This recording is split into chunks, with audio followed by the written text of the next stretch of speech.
morning, good evening, or whatever time your anxiety clocks in for its shift. Because today's headlines aren't news, they're symptoms.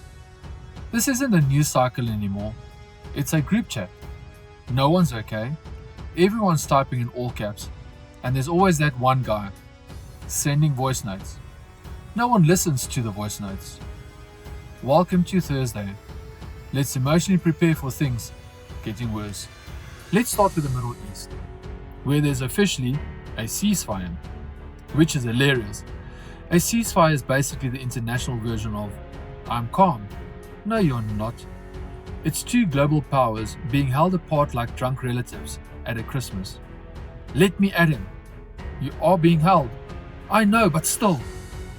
The US and Iran have paused tensions, which is like pausing a horror movie and saying, yes, I think the killer is gone.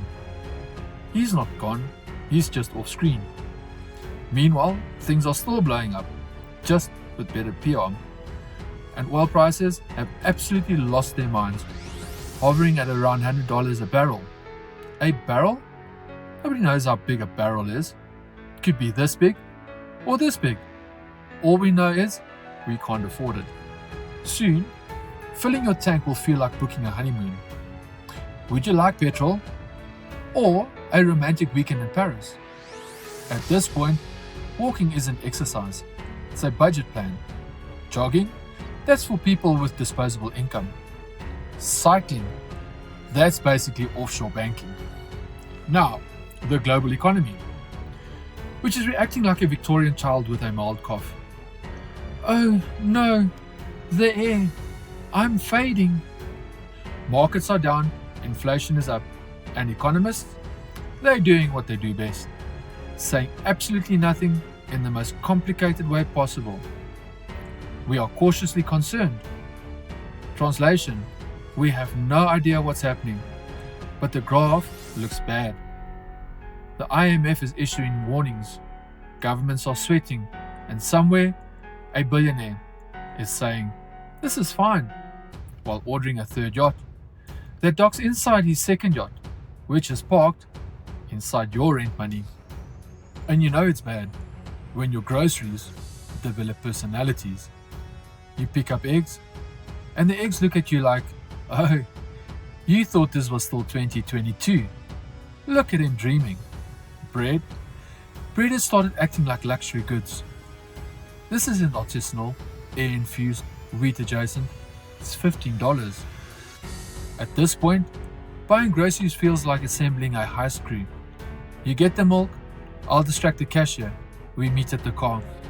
But don't worry, because while the world quietly collapses, sports continues. The Masters has started. Perfect timing, because nothing pairs better with global instability than whispering.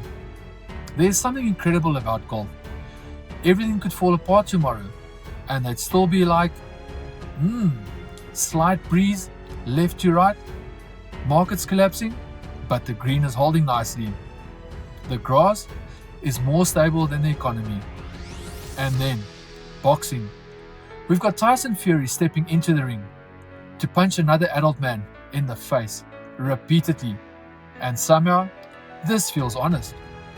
No press conference, no diplomacy, no, we strongly condemn, just right, gloves on. At this point, I trust boxing more than politics. At least when someone gets hit, they admit it. So let's recap. We've got a ceasefire, that's basically a timeout in a bar fight. An economy, held together by vibes, denial, and a spreadsheet named Final version 7 Real Final. And a golf tournament, proceeding like nothing's happening. Because apparently, if you whisper, the crisis can't hear you. And you're just trying to figure it out. If you can afford petrol, or eggs, or happiness, don't push it. Maybe the answer is just to walk away. Walk to a golf course, live there, quietly. Whisper about wind directions. Pretend the economy is just a rumor. Because right now, the most stable person on earth is a man. standing completely still, lining up a putt while everything else is on fire. And if things get any worse, don't worry, we'll just declare a global ceasefire right before someone throws a chair. If you like our content, hit the like, subscribe, and notification bell for daily updates.